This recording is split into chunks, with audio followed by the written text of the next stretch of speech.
O verdadeiro nome de Rox de Zebek é revelado. O último exemplar do clã Davy D será mostrado na Guerra de God Valley. É isso que a gente vê hoje no capítulo 1159 de One Piece.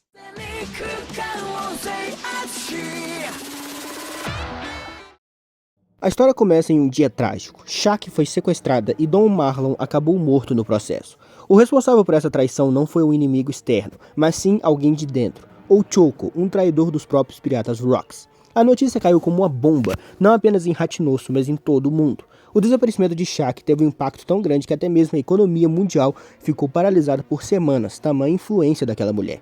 Enquanto alguns vibravam, como o próprio Choco que lia as manchetes, animado com o resultado de sua traição, outros mergulhavam em desespero. Gloriosa chorava inconsolável, tomada por tristeza e amargura. Ray Lee, apreensivo, não conseguia esconder sua preocupação com a Shaq. Já Roger explodiu em fúria. Ele amassou o jornal com as mãos tremas, rasgando em pedaços e gritando furioso com Rocks por não proteger direito à mulher. Para Roger, era inadmissível que um capitão não fosse capaz de proteger aquele sob sua bandeira.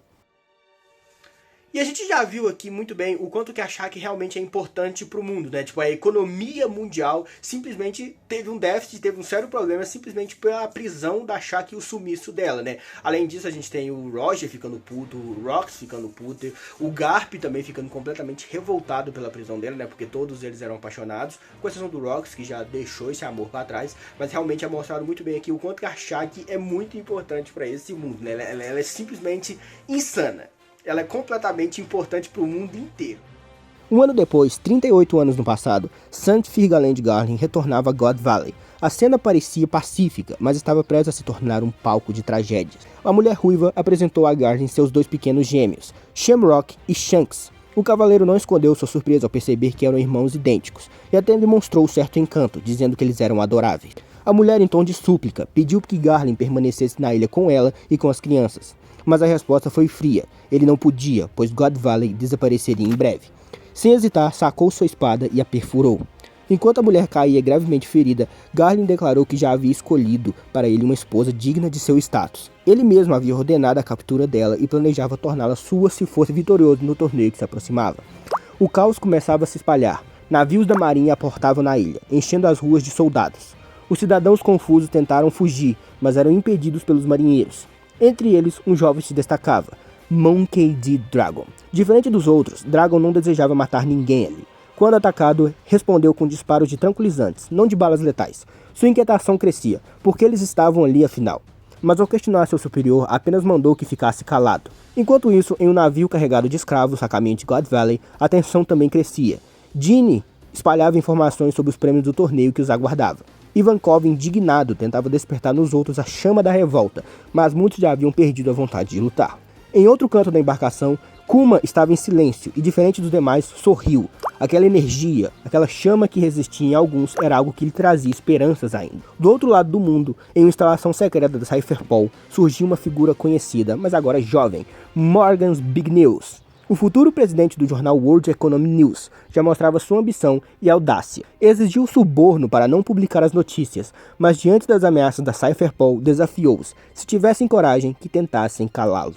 Seu verdadeiro plano, porém, era espalhar as informações por Hachinoso. E em Hachinoso, os piratas não demoraram a descobrir que Shaq seria usada como prêmio em God Valley. A revolta foi imediata. Lin Lin mostrou interesse nas frutas do diabo ofertadas, pensando em suas futuras crianças. Ela até sugeriu que Kaido aproveitasse para conquistar algum poder enquanto estivesse lá. Ao mesmo tempo, Rox, Roger e Garp se preparavam para zarpar em direção à Ilha Amaldiçoada. No caminho, porém, Rox foi interceptado. O navio de Harold, subordinado ao governo mundial, bloqueava sua passagem.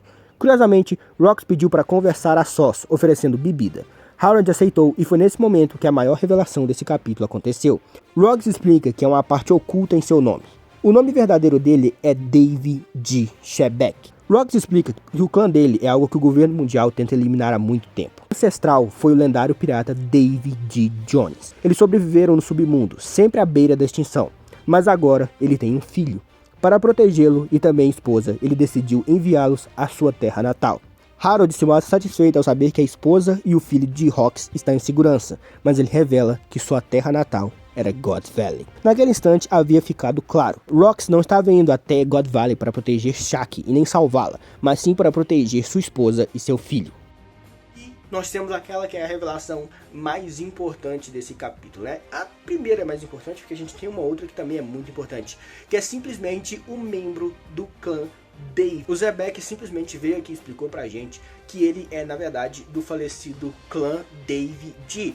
E isso acaba abrindo um parêntese assim, será que então Marshall D e Rox D não devem existir, né? São nomes inventados para eles manterem em segurança, enquanto o clã Dave D era o mais procurado, né? Aquele um dos clãs que foi completamente destruído pelo governo mundial pela sua influência e seu poder.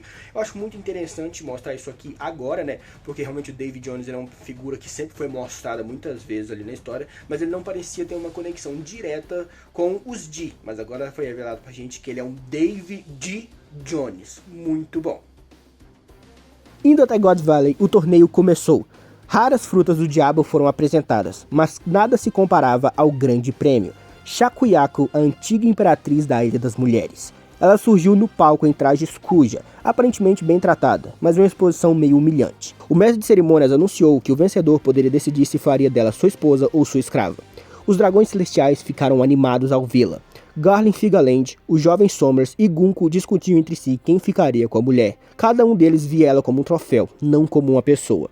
A garota da família Manmeyer também se mostrava ansiosa, falando em usar Gunko para vencer a guerra dos clãs. Enquanto isso, Dragon seguia rastros de sangue até encontrar uma mulher ruiva ferida em uma casa. Ela, com as últimas forças, implorava: "Por favor, leve meus filhos para longe desta ilha.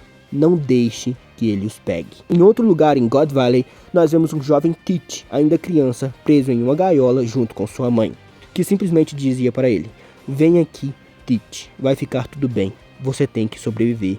Não importa o que aconteça." E nesse momento, o mestre de cerimônias faz o seu último grande anúncio da noite. "E agora, vocês não podem se considerar nobres mundiais se nunca ouviram falar deles. Além de um pirralho do clã bucaneiro, temos outro coelho super raro. Finalmente, uma redescoberta depois de 800 anos. Um membro do clã Dave." Finalizando o capítulo. E simplesmente é revelado pra gente mais uma vez o quanto que a maldade dos dragões celestiais é algo que te faz detestar eles em um nível absurdo. Tipo, eu sou um cara totalmente da paz, eu sou um cara totalmente boa, eu quero que eles sejam mortos, eu quero que eles sejam torturados. Eles simplesmente estão tratando a Shaq como um prêmio, estão tratando até o Barba Negra, que um dia vai virar um filho da puta. Até ele, eu tô com pena do que tá acontecendo com ele agora, porque ele tá sendo preso ali pelos dragões celestiais, né, pra ser usado. Não é à toa que depois o menino vai tentar virar o rei do mundo, né, simplesmente ele quer virar o rei do mundo depois de tudo isso que ele passou, principalmente com essa história dele. Além de também mostrar o quanto que o Garland é impiedoso, até mesmo com a mãe dos filhos dele, simplesmente porque ela não tem um status social do nível dele, do nível do status dele. Cara, esse capítulo ele foi muito bom, ele trouxe muitas revelações muito impactantes para esse universo, eu acho bem interessante. Comenta aí o que você achou, se inscreve no canal, deixa o seu like, manda para os amigos me ajudar, que eu tô indo rumo agora aos 6 mil inscritos, beleza? Até a próxima